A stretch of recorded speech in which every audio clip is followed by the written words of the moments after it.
एक कंपनी लगने वाली थी। वो गांव के किनारे पर एक नदी रहती, नदी बहती थी गांव के किनारे पर। एक बिजनेसमैन वहां कंपनी लगाने के लिए आया उस गांव में।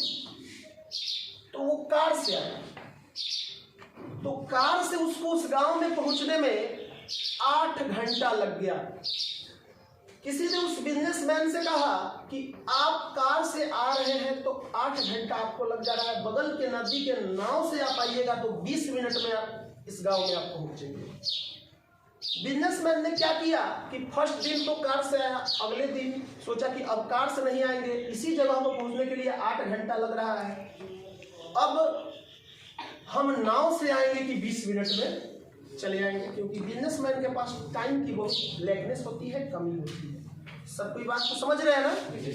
बोलिए। अब सुनिए। तो उसके बाद वो अगले दिन नाव से आने को सोचा और नाव पे जाके बैठ गया। नाव, एक गरीब आदमी नाव चला रहा था उसी नदी के किनारे पे, उसके नाव पे बैठा। उस नाव पे 2 आदमी सवार थे, एक नाव चलाने वाला और एक वो बिजनेसमैन। बिजनेसमैन जैसे उस नाव पे बैठा, उससे पूछा कि तुम मुझे पहचानते हो कि मैं कौन हूँ? बिजनेसमैन बोला। वो बोला कि नहीं साहब, आपको हम नहीं पहचानते हैं। ये कोट पैंट पहने हुआ था, वो गरीब आदमी फटा पुराना कपड़ा पहना हुआ था। कि नहीं साहब, मैं आपको नहीं पहचानता हूँ। बोला, मुस्कुराया बिजनेसमैन, बोला कि नहीं पहचानते हो। अच्छा एक बात बताओ, तुम अखबार पढ़ते हो? बिजनेसमैन ने उस नाव वाले से कहा कि तुम अखबार पढ़ते हो? उसने कहा कि नहीं, मुझे पढ़ना नहीं आता है। बिजनेसमैन ने मुस्कुराते हुए कहा, इस युग में तुमको पढ़ने नहीं आता है? जब इस युग में तुमको पढ़ने नहीं आता है तो इस धरती पे रहना तुम्हारा बेकार है। बिजनेसमैन ने, वो जो नाव वाला था, थोड़ा सा वो अपने आप में शर्मिंदगी महसूस किया। बोला कि सच में मुझे इस धरती पर रहना बेकार है। फिर उसने कहा कि तुम ये नाव क्यों चलाते हो? इससे तुम्हारा भरण पोषण थोड़ा होगा, तुमको शहर में चल जाना चाहिए। तो नाव वाला ने बोला कि साहब, आज तक तो मैंने शहर देखा ही नहीं, उम्र हो गया।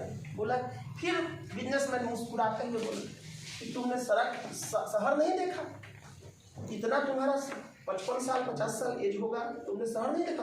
तो तुम्हें इस धरती पर जीना ही बेकार है जब तुम शहर नहीं देखे। ये सब बात बार बार बिजनेसमैन उससे बोल रहा था।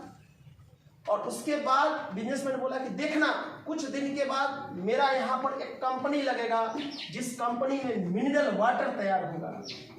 नाव वाला बोल रहा है, साहब मिनरल वाटर क्या होता है? उसने बोला कि तुम मिनरल वाटर नहीं जानते हो? जो शहर में बड़ा बड़ा पानी का बोतल बेचाता है, 1 लीटर से लेकर 10 लीटर तक, आधा लीटर का भी मिलता है, उसे मिनरल वाटर कहते हैं। शहर के लोग वो पानी पीते हैं, गांव के लोग नहीं। इसी नदी के किनारे कंपनी लग रही है जहां पर मिनरल वाटर बनेगी। तो वो बोला कि साहब, मैं मिनरल वाटर नहीं देखा हूँ, नाव वाला। तो फिर उसने बिजनेसमैन मुस्कुरा के बोला, छी, तुम्हें इस धरती पर रहना ही बेकार है। तुम्हें तो ज्ञान ही नहीं है कि शहर क्या होता है, पढ़ाई लिखाई का ज्ञान है। जो इंसान मिनरल वाटर नहीं जानता है, तुम्हें इस धरती पर रहना बेकार है। इतना बिजनेसमैन का बात सुनकर वो नाव वाला का दिमाग में सचमुच घुस गया कि मुझे लगता है कि इस धरती पर रहना ही बेकार है, मेरा जीवन एकदम बेकार है कि मैंने इतने चीज़ों को अभी तक जाना ही नहीं।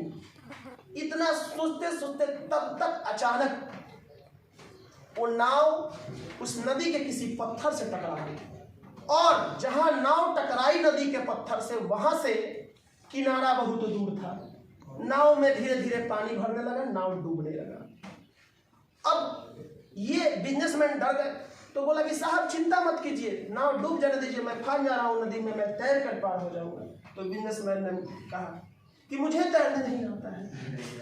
तो बोला नाव वाला कि आपको तैरने नहीं आता है तो आपको भी इस धरती पर रहना बेकार है। तो बचपन का चीज़ है जो आपको तैरने नहीं आता है।